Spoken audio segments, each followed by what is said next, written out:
This is the Solar Worldwide Pod Mini, and unlike the universal solar pod that I had my hands on a month or so back, which I likened to the Rolls-Royce Phantom of the car world, this I'm going to have to liken to a Dachshund of the dog world. Just look at them little legs.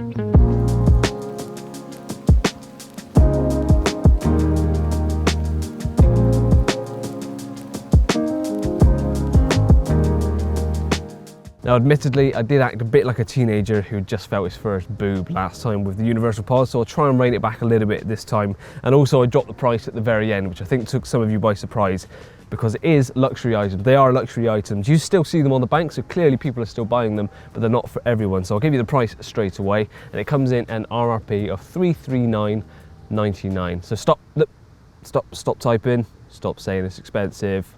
We know, but it's good quality stuff. If you can't afford it, apologies, maybe save up for a bit or look for cheaper alternatives, but it is what it is. You get what you pay for. That was the overriding thing I gave you with the Worldwide Pod. So here is the Mini. Now this is the Worldwide Pod Mini, so if you've seen the Worldwide Pod before, it's basically that, but a little bit smaller, which is why I think I liken this to a Dachshund, just from the shape of it. It's got its little stubby legs and a long central body. Will work from front to back, but it's pretty much replicated or mirrored back and front, other than a few little differences. So you've got the cog system on the legs, on the front and back, so that's a nice and simple relax of the, they're a bit tight at the moment because I've locked it all down, but I'll show you on some of the B-roll.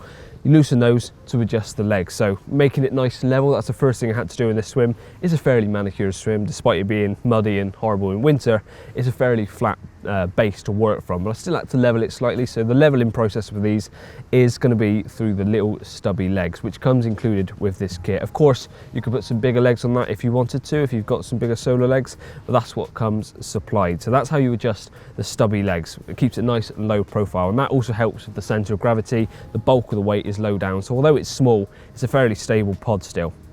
Then we move to the uprights, which are actually slightly different in height. So the fronts are lower. I can't remember the exact millimeters off the top of my head, but I'll overlay them on the screen now.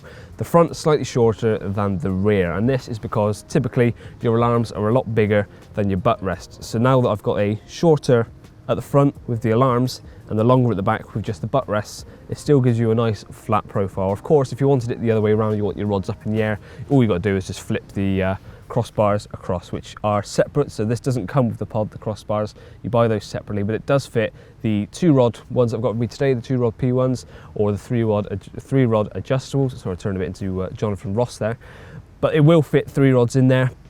So if you've got some crossbars that you want on, that you usually use on bank sticks, but then you want to use a pod on venues where you can't get your bank sticks in and you don't like using stage stands or don't have it, get a pod and you can put your crossbars straight into the top of these, no issues. Just screw them down nice and tight with 2 different threads, and that locks them in nice and solid. You can also adjust them slightly with how they're angled. So if you have got your rods upwards, you can adjust the angles to make sure they sit nice, right angles and nice and flush, give you the best indication possible. So that's the fronts and backs and how they adjust.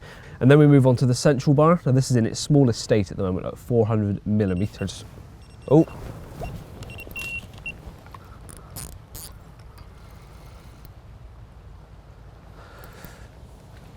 And we're in, first fish of the day. So as you can see, pod didn't go over, but the butt rests are nice and grippy. Now, as I was saying, this is in its smallest state at the moment. You can see it nice and clearly. That's 400 millimeters and it extends to 690. So nice and simple to do. You've got this little washer here, or a little nut there that you loosen, extend it and tighten it up.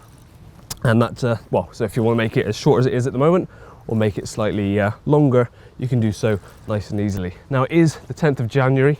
It's not the nicest of weather today, it's been raining on and off, so I'm hopefully going to get this in and make this 2 out of 2 sessions that I haven't blanked so far this year, and then we'll carry on with the rest of the, looking at the wrong camera, carry on with the rest of the pod. Well, I'm nearly there.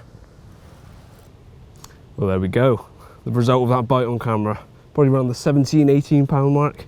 Nice size, and always welcome, especially early January like this, miserable weather, muddy banks. But getting bites is always good fun. Let's get him back and carry on with the pod. Gotta love fishing singles in the winter. Costs virtually nothing in bait, and very rewarding when you just cast a showing fish and get results like that. So rod's back out, hopefully that'll happen again before I head on, but if not, I'm not too fast. It's always nice to get a bite. But in my hands now is the pod bag, sorry, that comes with the kit. So in here, well, to start with, on the outside, 2 handles that are nice and easy to carry around. You've also got these little clip straps on the outside. This is perfect for attaching to rucksacks or different bags, or just onto the side of a barrow, sort of things like that. That's nice and handy because it is so lightweight. That's another thing worth mentioning, that the pod itself is 1.8 kilos, so it's nice and lightweight for the fact that it's stainless steel as well, and that fits within this bag. So opening up the bag, nicely padded on the outside walls, and a nice divider on the inside, which is kind of double padding because that doubles up as a pocket with a divider inside of that. So either side of this, I just had the uprights. So the main bar comes apart, so that you screw off each end of the main bar, and that separates the back section and the front section. So you've just got the main bar that can slot in one side, then you've got the legs and the uprights that can fit in somewhere else. The stubby little legs, which are 3 inch in length, they can fit wherever they want. You could take them off or leave them on, but it's probably best to take them off. And then you've got a central divider in here, perfect for your bite alarms, hangers, accessories like that you want to keep in here but keep nice and protected. So everything fit in here nicely. And in fact, because I was traveling so light today, the excess space that was still in this bag, I took a pot of pop-ups, my rig bits, so bait needles and things like that. So it actually worked quite handy as not only carrying the pod and alarms and everything with me, but it also had extra little bits with me. So if you're traveling light like I am today, of course I've got to lug all the camera gear around with me as well. But if you are traveling light, there's still extra space in here for those extra bits because it is such a small little pod. So that's pretty much the Mini in a nutshell. I've already given you the price. It's all stainless steel. It's universal in the fact that you can use your any 2 or 3 rod crossbars from Solar, whether that's adjustable or the fixed ones. Obviously I've got the 2 rod fixed with me today, but if I had brought my 3 rod adjustables, they would slot in here just as easily as well. So it's quite nice that you could just get the base of the pod, and as I've mentioned earlier, you can then use your crossbars that you normally have on bank stick setups, come to a venue like this where it's stony and hard to get any sticks in, and put the exact crossbars into this. You don't have to take alarms off, fit them onto a pod and things like that. So that's quite handy. But that's everything in a nutshell. So for more information, if you need any more than that, then please do head over to the Solar website, and also check out the universal pod I got my hands on a couple of months ago. I've mentioned at the start of the video. Link to that will be in the description below, and it might pop up somewhere at the end.